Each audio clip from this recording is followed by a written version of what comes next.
Okay. Hi, Jen. You have my email? Christy Santos here with Windermere. We love real estate and supporting our community. Between property showings, we love to stop at our favorite businesses, talk with local owners, and bring their stories to you. This is our Bellevue Eastside. Yes, that's right. All right, here we go. Oh man, Jen, this is fantastic. Cheers. Cheers. So nice to see you. So nice to be here. Hi, friends. Today I have the pleasure of introducing you to Jen Doak, and we're here at the Coalman sharing a glass of wine. Now, who can beat that for an interview? A great glass of wine and a new friend. Welcome, Jen. Thank you. So nice to be here and sharing wine. This is Absolutely lovely. I'm going to start off with asking Jen just a little about yourself. Like, where did you grow up? Where did you go to school? Just some of those, like, tell us about Jen. happy to. Thank you. I grew up just down the street. So when I say just down the street, I mean like 5 minutes away. And my mom is still in the house that I grew up in, which is so endearing. She comes down for coffee every once in a while, which is lovely. I remember this parking lot growing up was actually it was a field that had longhorn cattle in it. Which this is parking this lot? very parking With lot. cows? Yes. Oh man. Yes, it was incredible. This massive steer with longhorns was kind of the ruler of the roost, and just to see it now thriving the way it is incredible. I grew up going to all of the schools around here, which is also really special. Hazelwood Elementary is now a different school. I can't recall the name of, it's a middle school now. And then I grew up going to McKnight Middle School in the Renton Highlands, and then Hazen High School. So it doesn't get much more local than that, which is really fun. You know what we call those in Wyoming? We call you a native. Okay. Right, there's wild trout and native trout. Yeah. So of us that grew up there, we're native. You are native. Yes, I would definitely consider myself a local here. Yeah, and this place has truly changed. It is just thriving in terms of Newcastle and the way that not just this parking lot, but where the brickyard used to be. I know, it's You know, and wild. the changes have just been incredible. So yeah, how about moving on from high school? What came next? Yeah, I didn't go too far. So I went to community college at Highline, and then I transferred to University of Washington, and I finished up at Seattle U. And Seattle U really gets the credit for my aspirations of being a restaurateur, because an advisor pulled me aside after I'd been going to school for a number of years at that point and said, "What are you doing?" And I was like, "I don't really know." And he said, "Sit down."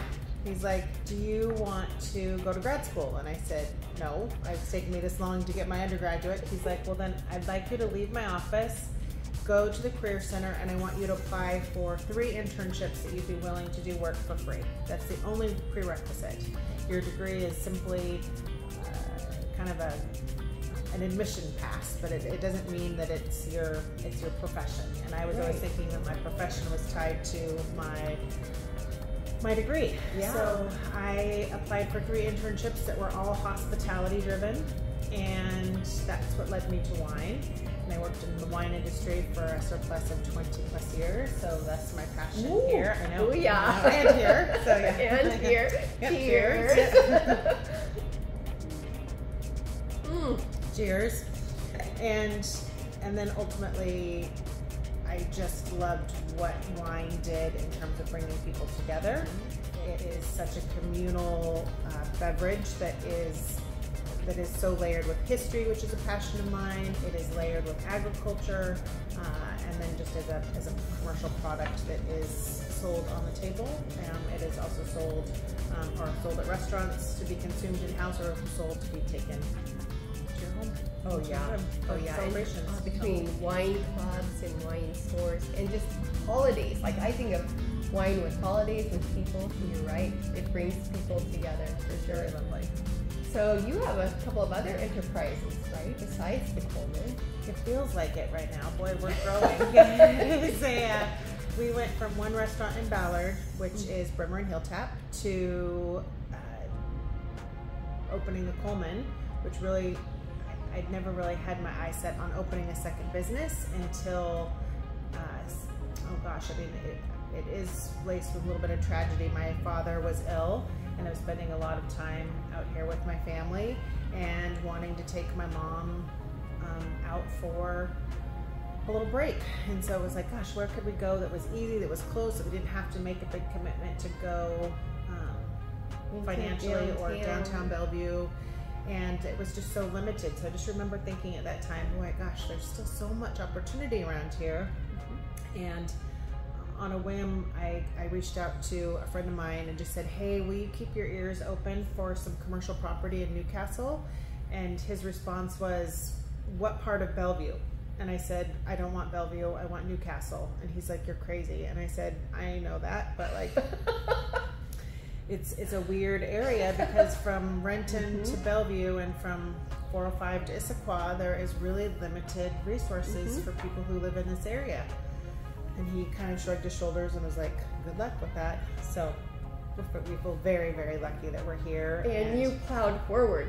Yes, and the Coalman was born just a few months ago, so it's not that old. And the neighbors are loving it, Jen. Oh, like I have had so many people. When are you going to introduce us to Jen? And when are you going to show us the Coalman? So I'm so happy. Oh, thank you. Be here. Yeah, we're getting ready. We've been open a couple of months for daytime service now, and the middle of September is when we're slated to open for dinner service. See, that's one of my questions. What's next? So tell us more about this dinner service. So right now we're open every day from 7 a.m. to 2 p.m.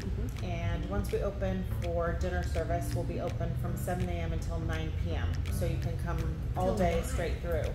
And the only days we're slated to be closed for dinner right now are Monday and Tuesday. So we'll be open Wednesday through Sunday. Fantastic. So until 9, I could like leave my teenager at home and take a break. You sure could. With a friend. Yes.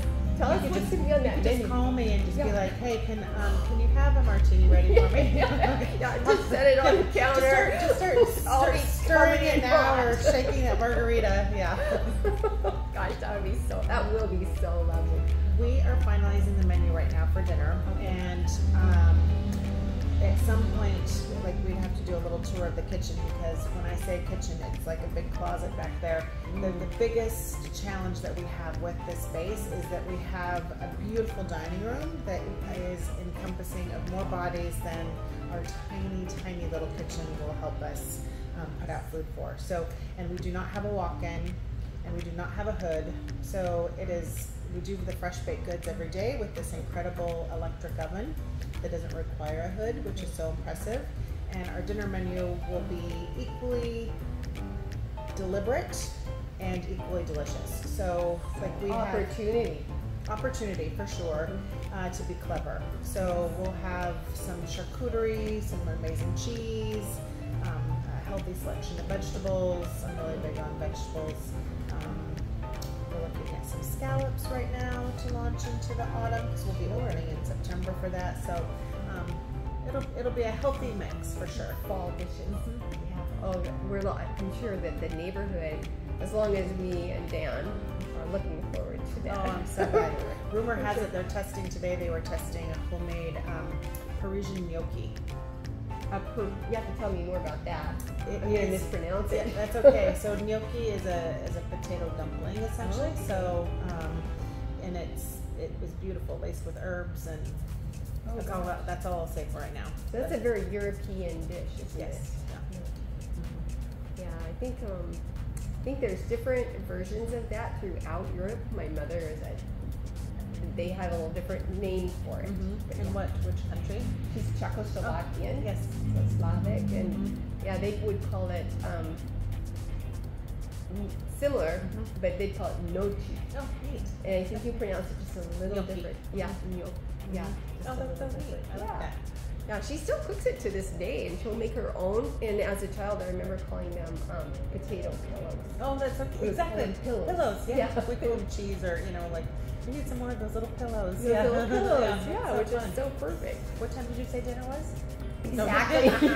Then you come over and see how we do it. And in those old country recipes, right? That Yeah. you get handed down from mom to daughter. And There's a beautiful cookbook that I'm obsessed with right now called Summer Kitchens, and it is a wonderful Ukrainian. I have the title right, but just how you would have these secondary kitchens that would be these little outposts for canning and for jarring, and this all-encompassing meal. It's so beautiful. well, in back in those days, they would have a second kitchen, but it was outside. And I think is what you're referring to, right? Exactly. Yeah, and my great grandmother she was a bread baker for her community, Oh. and it was all done in an outside oven. Oh my gosh. Like that, those old stone hearth ovens. What a vital role. Yeah, incredible rolls. Mom has stories about coming home and smelling those aromas. Oh, I don't know that there is a better scent than fresh baked bread. Yeah, yeah. Yeah, the smell of yeast and wheat. Yeah. I always think of it as a vehicle for butter, so that makes me very happy. Butter and jam. For sure. I think it's one of my favorite things. It's even in the song, my favorite things. It is butter and Yeah, jam. butter and jam. You could have them by themselves without bread, but it is better with. Totally could. Well, you've been great about telling us about Newcastle history. What are some of your favorite things to do here today? In Newcastle? Oh my gosh, well, unfortunately, all I'm doing right now is working, so I don't have a lot of free time. I was really, really hoping to catch the summer concert series at Lake Bourne, which looked like so much fun. So much. Yeah, next summer, I have dog-eared that. Right now, the very limited time off is spent with my family, and we just got away for 36 hours to go get into the sunshine over in Plain, Washington. Gotta go on the other side, Cascades, right? Yeah, well, that doesn't happen very often, but it sure is worth it. Yeah, it is absolutely worth it, especially as we go through the winter. We get so many clouds. Well, I'll say the Coalman is a little breath of sunshine for this area. Thank you. A great addition. Well, Jen, thank you for your so nice time to meet here. you. Yeah, I absolutely. can't wait to have more times around a table and more times around the table, and dumpling. I'd like you to come join us here. That'd be lovely. Absolutely. Nice to be with you. Yeah, thank Cheers. you. Thank you.